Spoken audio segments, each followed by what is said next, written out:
Welcome to Ace Farm YouTube channel.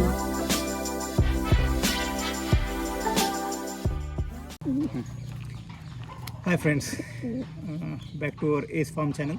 Last video में हमने discuss किया था कुछ मेडिसिन्स के बारे में, और उसमें हमने डिस्कस की थी दो particularly important medicine, Flagyl that is metronidazole और आई ड्रॉप सिप्लॉक्स डी, जिसके बारे में हम जो आई ड्रॉप्स के लिए यूज़ करते हैं। आज हम बचे हुए दूसरे कुछ और मेडिसिन है जो फैंसियर्स को अपने फार्म पे या अपने लॉफ्ट पर घर पे हमेशा रखने चाहिए अगर वो कबूतर रख रहा है। तो आज हम उस बारे में डिस्कस करेंगे। सबसे पहला एक बहुत ही स्ट्रॉन्ग एंटीबायोटिक है, मार्केट में इजीली अवेलेबल है और हर कोई जानता है वो मेडिसिन को, वो है एंड्रोफ्लॉक्सासिन, या जिसको मार्केट में एंड्रोसिन, मेरिक्विन, एंड्रॉक्स ये नाम से अवेलेबल हो जाता है। और ये ओरल में आता है, ओरल में भी आता है और इंजेक्टेबल में भी आता है।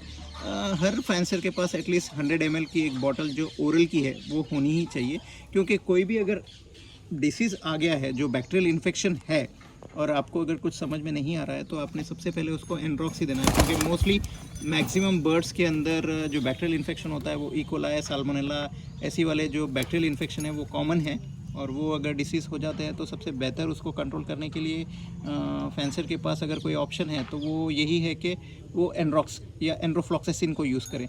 अब एंड्रोफ्लॉक्सासिन को यूज़ करने का तरीका क्या होता है, अगर ये ओरल दे रहा है, जैसे टेढ़ी गर्दन हो चुकी है या कोई और पर फुला के बैठ रहा है, ग्रीन ड्रॉपिंग कर रहा है, हरी बीट कर रहा है, तो ऐसे कंडीशन में जब उनको पता है कि भाई ये साल्मोनेला का या इकोलाई का इन्फेक्शन है तो इसको आपको एंड्रोफ्लॉक्सासिन सबसे बेहतर होता है, या फिर आप एमॉक्सिसिलिन भी यूज़ कर सकते हैं।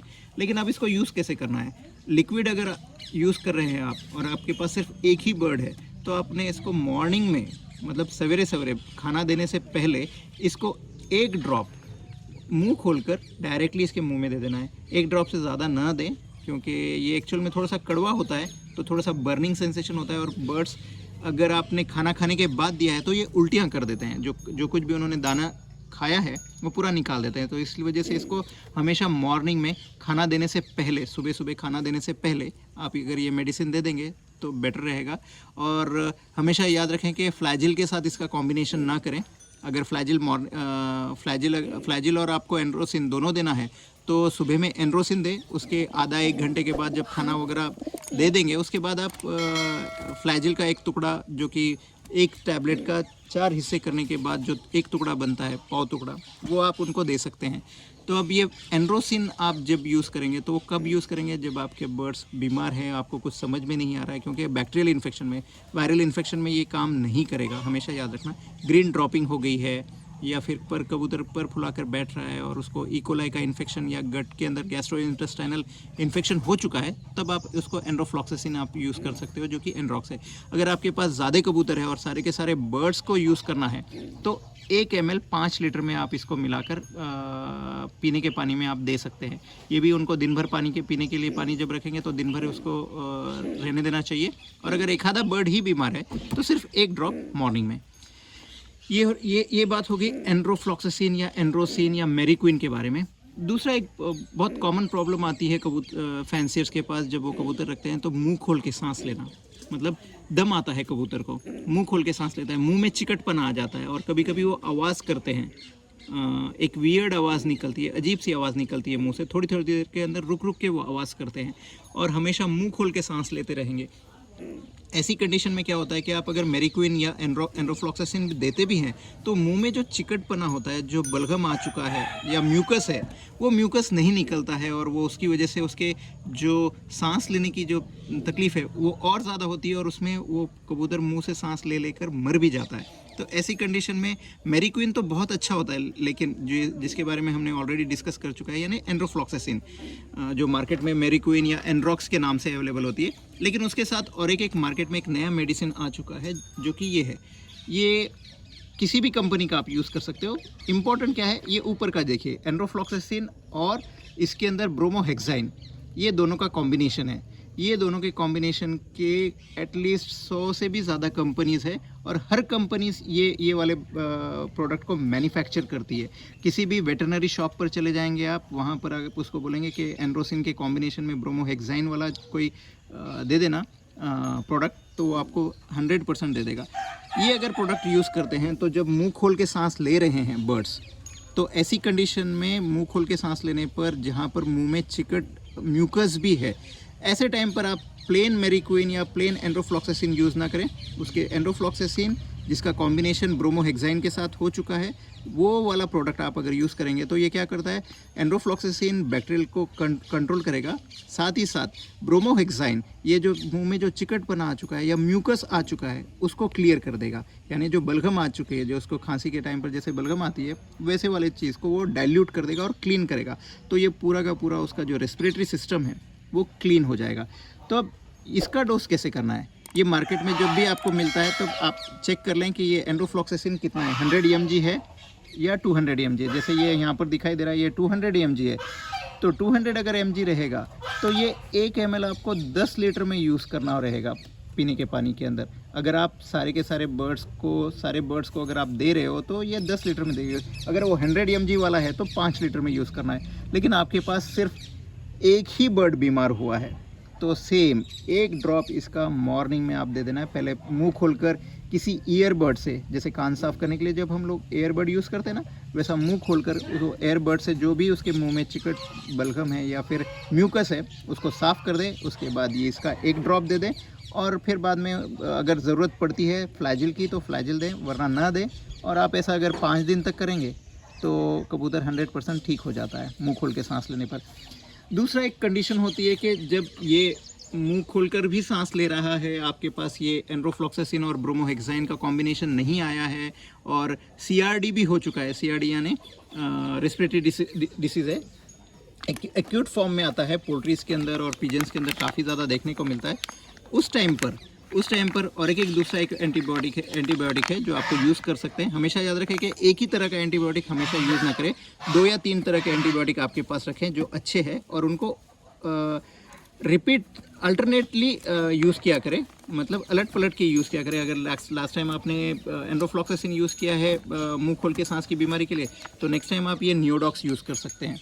नियोडॉक्स ये पाउडर फॉर्म में आता है, ये नियोमाइसिन और डॉक्सीसाइक्लिन का फॉर्मुलेशन है और ये बहुत ही इफ़ेक्टिव है अगर मुंह खोल के सांस ले रहे हैं या CRD आ चुका है आपके पास, साल्मोनेला हो चुका है, मतलब हरी ड्रॉपिंग कर रहा है कबूतर, ये मुंह खोल के भी सांस ले रहा है, आँख से भी पानी जा रहा है, मुंह खोल के सांस ले रहा है और साथ ही साथ आँख से भी पानी जा रहा है, तो उस टाइम पर आप ये नियोडॉक्स फोर्ट जो कि बहुत आसानी से किसी भी वेटरनरी मेडिकल शॉप पे मिल जाएगा आपको, और ये थोड़ा सा कॉस्टली आ जाता है। अब क्योंकि फार्म पर हमको ज़्यादा लगता है, हम बड़ी पैकेट यूज़ करते हैं, उसके 50 ग्राम के भी पैकेट आ जाते हैं, वो हमेशा आपके पास फैंसियर ने अपने पास रखना चाहिए लॉफ्ट के ऊपर।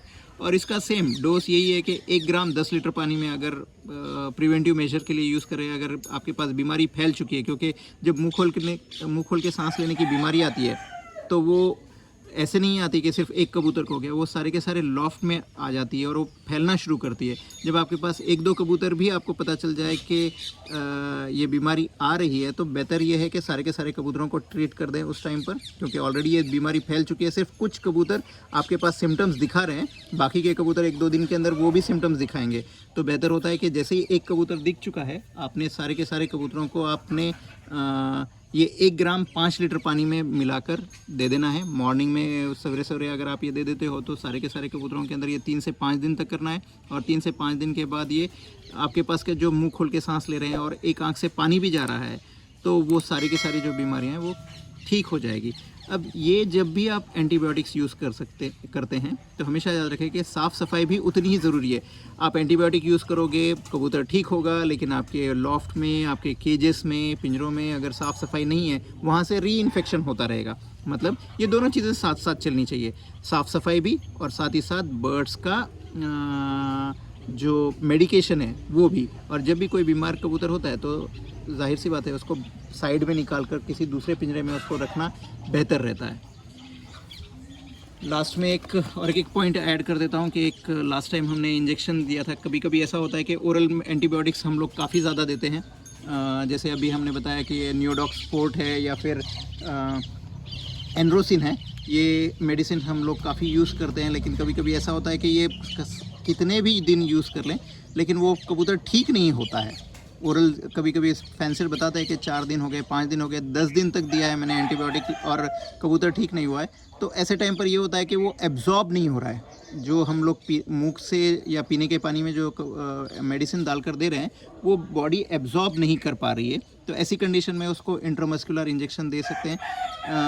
उसका वीडियो की लिंक मैंने दे चुका हूँ इसी के आई बटन के ऊपर, आप चेक कर लीजिएगा कि कबूतर को इंजेक्शन कैसे देना है। इसका डोज हमेशा 0.2 cc का ही होना चाहिए। ये सेम एंड्रोफ्लॉक्सासिन ही है, सिर्फ हम ओरल की जगह इसको इंट्रामस्कुलर देंगे, और इंट्रामस्कुलर देने पर ये सीधे सीधे डायरेक्टली बर्ड्स की बॉडी में पहुंच जाता है, तो बहुत जल्दी असर दिखाना शुरू कर देता है। ये वाले मेडिसिन्स हमेशा जो 4-5 मेडिसिन्स बताए हैं, ये मेडिसिन्स काफ़ी ज़्यादा सफिशेंट हो जाएंगे किसी भी फैंसियर्स को अपने कबूतरों के अंदर या अपने लॉफ्ट के ऊपर जो भी बीमारी आएंगे उसके अंदर कंट्रोल करने के लिए। ऐसा रेयरली इंसिडेंस होता है कि ऐसी कोई बीमारी है जो इससे, ये फ्लैजिल, नॉर्मेट्रोजिल, एंड्रोफ्लॉक्सासिन या नियोडॉक्सफोर्ड, इनसे कंट्रोल नहीं होती। मैक्सिमम बीमारियां इन्हीं से कंट्रोल हो जाते हैं। सिर्फ आपको ये पता होना चाहिए कौन सी बीमारी में कौन सी मेडिसिन यूज़ करना है। बस आपको अगर ये पता चल गया है तो फिर आपको ये 3-4 मेडिसिन से ज़्यादा मेडिसिन आपके पास रखने की ज़रूरत नहीं होती है। इसके अलावा और 2 मैं मेडिसिन सजेस्ट करूँगा जो फैंसियर्स को हमेशा अपने लॉफ्ट के ऊपर या अपने फार्म के ऊपर रखनी चाहिए। वो है ये डिवर्मिंग के लिए। डिवर्मिंग के लिए या तो हाईटेक यूज़ करें या फिर अल्बूमर यूज़ करें। ये दोनों के बारे में डिटेल्स मैंने इससे पहले ही ऑलरेडी डिवर्मिंग के वीडियोस में डिटेल दे चुका हूँ, क्योंकि साल में 2 बार डिवर्मिंग करना बहुत ज़रूरी है। तो हमेशा आपके पास जब भी नया बर्ड्स भी आते हैं तो आप डिवर्म करें, क्योंकि आपको पता नहीं है कि वो बर्ड्स कहाँ से आए हैं और उनके पास वर्म लोड कितना है।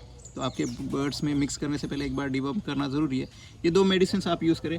बाकी के यही सारे मेडिसिन होते हैं जो फॉरेन के जो इम्पोर्टेड मेडिसिन आते हैं, जो कि 2000, 2500 और 1600-1500 रुपये तक कॉस्टली होते हैं, उनके अंदर भी कंटेंट वही होता है जो अभी मैंने बताया है। या तो फिर रोनिडाजोल होगा या मेट्रोनिडाजोल होगा, या फिर डिवर्मिंग के लिए आएंगे तो उसके अंदर जैसा हाईटेक के अंदर आइवरमेक्टिन है, उनके पास भी आइवरमेक्टिन ही होता है या मॉक्सीडेक्टिन होता है। यानी वो आइवरमेक्टिन और मॉक्सीडेक्टिन में ज़्यादा फर्क नहीं है, वो सेम फैमिली के कंपाउंड्स है। तो क्योंकि इंडियन गवर्नमेंट ने हमारे पास मॉक्सीडेक्टिन को परमिशन नहीं दी है, तो आइवरमेक्टिन हमारे पास बेहतर है, आप यूज़ कर सकते हैं, बजाय इसके कि आप इंपोर्टेड मेडिसिन के ऊपर डिपेंड रहें। सिर्फ यही पता होना चाहिए कि कौन सा मेडिसिन कब यूज़ करें। अगर फैंसियर्स को ये पता रहेगा तो फिर उनको कोई प्रॉब्लम नहीं आएगा। आई होप फ्रेंड्स आपको काफ़ी अच्छी इन्फॉर्मेशन मिली होगी इस वीडियो में। हमें ज़्यादा मेडिसिन की ज़रूरत नहीं होती है। ज़्यादा मेडिसिन से आप ज़्यादा और कॉम्प्लिकेटेड कर लोगे, आपको कन्फ्यूजन होगा कि कौन सी मेडिसिन देनी है कौन सी नहीं। बेसिक मिनिमम मेडिसिन रखें, सिर्फ आपको डिसीज़ पता होनी चाहिए और उस डिसीज़ में कौन सा मेडिसिन यूज़ करना है ये आपको पता होना चाहिए और डोज पता होना चाहिए। इसके अलावा आपको ज़्यादा कुछ नहीं लगता है फैंसी पिजन रखने में। और साफ़ सफाई अगर रखेंगे तो शायद आपके पास डिसीज़ ज़्यादा ना हो। अगर आप साफ़ सफाई रखेंगे तो शायद आपको इन मेडिसिन की ज़रूरत ही ना पड़े। अगर आपकी बर्ड की इम्यूनिटी अच्छी रहेगी, मैं उम्मीद करता हूँ कि सारे के सारे फैंसियर्स अच्छे से बर्ड्स रखेंगे तो ये मेडिसिन की हमें ज़रूरत ही नहीं पड़ेगी। फ्रेंड्स, आज का वीडियो काफ़ी लेंदी हो चुका है। इन्फॉर्मेशन जब ज़्यादा देते हैं तो कभी कभी वीडियो की लेंथ बढ़ जाती है, लेकिन मुझे उम्मीद है कि आपको ये इन्फॉर्मेशन काफ़ी यूज़फुल रहेगी। अगर आपको वीडियो अच्छा लगा तो वीडियो को लाइक करें और अपने फ्रेंड्स के साथ व्हाट्सएप, फेसबुक पर शेयर करें और चैनल को सब्सक्राइब करें। Thank you.